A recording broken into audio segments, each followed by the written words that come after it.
আচ্ছা, ভাত দিয়ে কি আপনারা কখনো মজাদার নাস্তা বানিয়ে খেয়েছেন? হ্যাঁ, ভাত দিয়েও কিন্তু অনেক মজাদার একটা নাস্তা বানানো যায়। আজকে সেটা নিয়ে আপনাদের সাথে আমি শেয়ার করব। হ্যালো এভরিওয়ান, আসসালামু আলাইকুম সবাইকে। চলে আসলাম আরেকটি ছোট ব্লগ নিয়ে। আজকে একটা মজাদার নাস্তা মানে একটা ভালো একটা রেসিপি আপনাদের সাথে শেয়ার করব। আর এখানে হচ্ছে আম্মু চা বানায়, তো চাটা বললো যে আগে খেয়ে নে তারপরে তুই নাস্তাটা বানা। তো চাটা খাওয়া শেষ করে এখন হচ্ছে আপনাদের সাথে আমি আমার রেসিপিটা শেয়ার করব। এটা আসলে আমার রেসিপি না, এটা আমার মায়ের রেসিপি, আমি জাস্ট তার থেকে শিখেছি। তো ফার্স্টে আপনারা দেখতে পেরেছিলেন যে আমি এখানে কাঁচামরিচ, পেঁয়াজ আর ময়দা নিয়েছি। হাতটা ভালো করে আমি হচ্ছে ধুয়ে নিয়েছিলাম। তারপর এখন সবকিছু উপকরণ মিক্স করব এবং আমি কিন্তু এখানে লবণও মানে দিয়েছিলাম পরিমাণ মতো। সবকিছু ভালো করে মিক্স করার পরে আমরা একটা কড়াই গরম করতে দিব, সেখানে সামান্য তেল দিব। সামান্য তেল দেওয়ার পরে এখানে আমরা আমাদের সেই যেটা আমরা বানিয়েছি সেটা আমরা এখন দিয়ে দিব। রুটি যেমন গোল হয় সেরকম একটা শেপ দিব। এখানে আম্মু হচ্ছে এই কাজটা করতেছিল, আম্মুই গোল করে দিচ্ছিল জিনিসটা, কারণ আমি হচ্ছে ভিডিও করতেছিলাম যার জন্য আমি করতে পারিনি। তো লাস্ট মোমেন্টে এসে আমি একটুখানি দেখিয়ে দিলাম যে আমি করতেছি।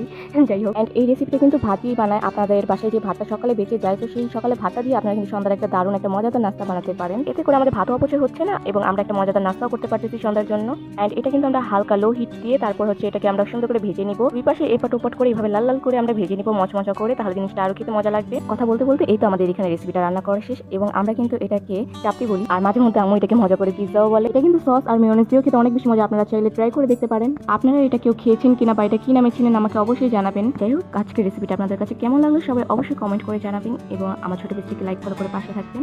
দেখা হচ্ছে নেক্সট ব্লগে। সবাইকে টেক কেয়ার, আল্লাহ হাফেজ।